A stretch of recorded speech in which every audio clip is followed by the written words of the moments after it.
Hello everybody, welcome back to my YouTube channel. Today in this video I am talking about Humbl stock. In this video we talk about stock pros and cons and technical analysis and latest news about it. The stock is trading at 0.0031 US dollar with 7.46% negative in a day.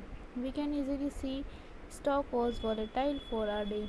The volume of stock was recently not all-time high, so the fundamental HMBL stock is much not better. Before buying and selling the stock, please consult your financial advisor. Today's video is done. Thanks for watching. Please subscribe my YouTube channel and like the video and also comment all related queries.